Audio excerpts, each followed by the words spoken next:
Otra cosa ahora, porque retomamos, está con nosotros Fernando Rospigliosi, exministro del Interior y analista político también. Primero quería, Fernando, agradeciéndote que estés con nosotros, consultarte sobre lo ocurrido con la señora Elian Karp. ¿En qué situación queda ahora Perú? Yo escuchaba más temprano a Romy Chan, bastante desanimada y pesimista al respecto sobre la posibilidad de que ella en algún momento pueda retornar al país. Comparto su pesimismo realmente, porque era una fuga anunciada, ¿no? Era evidente que Elian Karp se iba a ir de los Estados Unidos, ya sea a Israel o ya sea a Bélgica. Ella tiene la nacionalidad israelí y la belga. Y ambos países no tienen convenio de extradición con el Perú. O sea, en cualquiera de esos países se puede quedar y no va a poder ser traída acá para que responda por los cargos que se le pueden formular. ¿La responsabilidad es de quién? Porque uno diría, ok, hay voces que han dicho, ahí está la Fiscalía que no actuó oportunamente. La Fiscalía, por otro lado, dice, ya enviamos todo lo que tendríamos que haber enviado, lo que teníamos que haber enviado para que se inicie el proceso de extradición en Estados Unidos. Esto tiene que ver con una decisión política. La propia Romy Chan decía que hay decisiones políticas y que, bueno, Estados Unidos decidió primero atender el caso Toledo y después, y simplemente esa postergación le dio el margen de salida a Karp. Bueno, escapó de nuestras manos. Bueno, el punto es que habría que ver cómo se han formulado las acusaciones. De repente las acusaciones no son claras, no son contundentes, y eso hace que en Estados Unidos ese pedido no prospere, ¿no? Habría que ver. Lo que sí es evidente es que la Fiscalía ha actuado pésimo en todo este proceso de lavajato, ¿no es cierto? Ya está claro, ahora se vuelve a discutir cuando este fiscal José Pérez quiere pasar José Domingo Pérez quiere postular como juez. Claro, juez, quiere ¿no? pasar de fiscal a juez, quiere lavarse las manos y dejar todo lo que ha hecho durante años y años, donde se han gastado millones de soles y sin ningún resultado. Bueno, con resultados absolutamente favorables a Odebrecht y a las empresas del Club de la Construcción. Pero en este caso, el de Karp, bueno, tampoco ha ocurrido nada. Y aquí las cosas empezaron mucho antes, ¿no? El 2013 es que se descubre lo de la casa de Casuarinas, sí. Ahí viene el asunto de la mamá de Elian Karp, que era la que usaron como testaferro, digámoslo claramente, ¿no es cierto? Y después viene el caso de Coteva, y entonces había ya una serie de relaciones antes de que estallara el caso Lavajato, que fue a fines de 2016. El día de hoy también se ha conocido información sobre cambios en la policía, ¿no? Y los suspicaces dicen están de alguna manera chocolateando a los policías en algunos cargos importantes, a más de 10 oficiales, con la idea de luego decir, bueno, tomamos esta medida después de las recomendaciones de la Comisión Interamericana de Derechos Humanos. ¿Cómo se está manejando el tema policial? ¿Adecuadamente? ¿La respuesta, la reacción de Boluarte? No.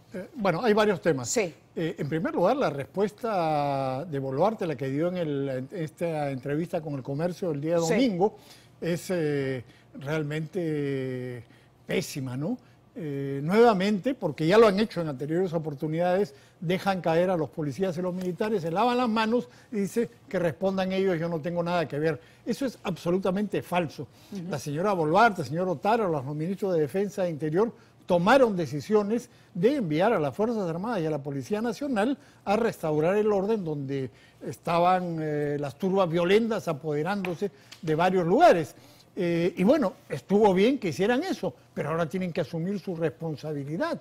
Y no es verdad que la señora Boluarte diga, bueno, yo no tengo comando, yo no tengo nada que ver. Hay un ejemplo de cómo ella se mete en cosas en las que no debe meterse, cuando dice que los policías salgan sin escopetas de perdigones, ¿no es cierto? O sea, que vayan desarmados a enfrentar a turbas violentas. Ese es un ejemplo clarísimo de que no solamente los ha enviado, sino que está metiéndose en cuestiones operativas en las cuales ella no debería intervenir. Que no diga, pues, que ella no tiene responsabilidad. Ahora bien, ¿se asustó por el resultado del informe de la comisión? Lógicamente está asustada, equivocadamente asustada, porque de todas maneras la van a perseguir aún diga las cosas que está diciendo. Y aún haga los cambios que dicen está haciendo la policía, las reasignaciones. Total, son más de 10 los efectivos de la policía que han sido incluidos en la reasignación de cargo. 13 nombres incluidos en el listado publicado en el Boletín de Normas del Diario El Peruano. Está incluyendo al director de Dirincri, al general Óscar Arriola, y también generales, varios generales, Luis Reategui Lazarte, Adolfo Valverde Arcos, Víctor Sanabria Angulo, en fin, una lista larga. Sí, bueno, solo para terminar por favor, lo anterior, yo no creo que haya habido ni masacre ni ejecuciones extrajudiciales, como dice este infame informe de la Comisión Interamericana. Lo que ha habido es una respuesta de la policía y de las Fuerzas Armadas ante ataques violentos de las turbas. No es que había una manifestación pacífica y de pronto unos locos militares o policías se ponen a disparar a los pacíficos. No ha sido así. Ha sido siempre en respuesta a ataques violentos. Y bueno, desgraciadamente el saldo es ese, que es lo que estaban buscando los promotores de estas manifestaciones. Sobre los cambios, no sé si eso ya es parte de las intenciones del gobierno, si tendrá relación con esto. Tú has mencionado, por ejemplo, al general Óscar Arriola. Sí. Se le ha puesto un cargo superior, es decir, él era jefe de la Dirección de Investigación Criminal, que es una unidad muy importante. Ahora se le ha elevado a un cargo donde es jefe de la Dirincri, pero también de otras unidades policiales que ahora están bajo su mando. ¿De qué depende de que eso funcione o no? Del carácter y de la capacidad del jefe. A veces el que está en el puesto que ha sido nombrado ahora Arriola, está en las nubes, no hace nada y no aparece. Si Arriola es un general como lo conocemos, tú lo has tenido acá entrevistando, en fin, es un hombre de carácter y que sabe mandar, es muy importante la capacidad de mando, pues va a ser un buen papel seguramente en este nuevo cargo, donde tiene una dirección más amplia del que tenía en la Dirincri. Ojalá que sea así, ojalá que sea para mejor. De acuerdo, entonces esto no tiene que ver necesariamente con el informe. ¿Tú crees que son decisiones...? No necesariamente, de repente ellos quieren presentarlo como eso, pero en el caso de Arriola, por ejemplo, es Dirincri, investigación criminal, no tiene que ver con estos sucesos que han ocurrido en los últimos tiempos, entonces no hay manera de vincular una cosa con la otra. Pero quizás el gobierno, como dijeron, ¿no? Vamos a reestructurar las Fuerzas Armadas y la policía.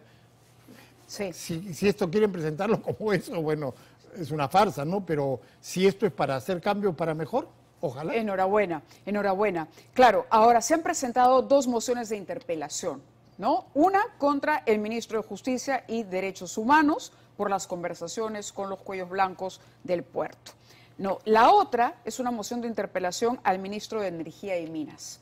El señor, solamente para comentar un asunto, porque Vicky Zamora, reportera de Panorama, hizo varias revelaciones sobre el ministro de Energía y Minas este domingo, y la verdad estamos sorprendidos de que no se ha dicho desde el gobierno absolutamente nada, nada. Tenemos información de que este señor más bien era cercano al gobierno anterior y que es una especie de remanente de la gestión castillista. Esa es la información que tenemos extraoficialmente. Por lo pronto, lo que sí está probado, y te garantizo, yo lo vi con mis propios ojos, fueron las 3 declaraciones juradas que presentó. 3 declaraciones juradas. Una donde omitía las sanciones, la segunda donde no ponía nada, y la tercera donde, bueno, las había llenado con su puño y letra, pero no había resuelto en qué terminaron estas sanciones.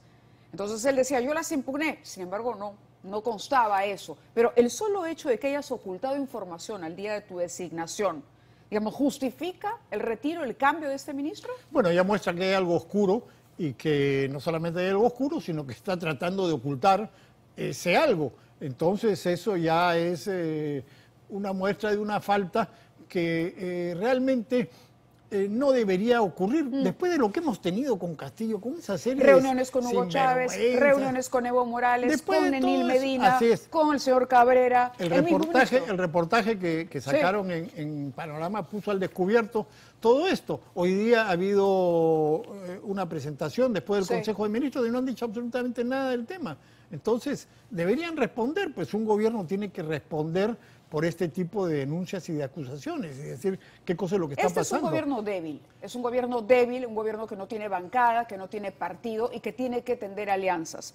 Hay quienes dicen que la permanencia del ministro de Energía y Minas tiene que ver con Cerrón, con Vladimir Cerrón. Puede ser, pero... Que anda calladito. Así es, pero el punto es que, como tú dices, el gobierno débil, sin bancada, sin partido, sin nada, y se está debilitando más al poner a estos personajes como los dos que ha mencionado, Maurate en el Ministerio de Justicia. Que contradice a Otárola. No, pero además es un hombre que tiene una trayectoria, bueno, ya. No Parecen abundemos. cuotas también, ¿no? Claro, pero eso implica que el gobierno se va desacreditando más ante la opinión pública. Y la única posibilidad que tiene este gobierno de sobrevivir, yo creo que cada vez son menores las posibilidades que tiene de sobrevivir, es hacer una buena gestión. Y si no hace una buena gestión, si pone a ministros como estos, pues le va a ir pésimo, ¿no? Yo creo que las posibilidades de sobrevivencia del gobierno de Dina Boluarte se están estrechando cada vez más. Faltan más de 3 años de gobierno. Es muy difícil que si sigue así vaya a llegar al 2026. De acuerdo, Fernando. Muchas gracias por estar con nosotros esta noche. Gracias, Soy Fernando Rospigliosi. Tenemos que ir a una pausa. Vamos a la pausa y regresamos con más aquí en 2023.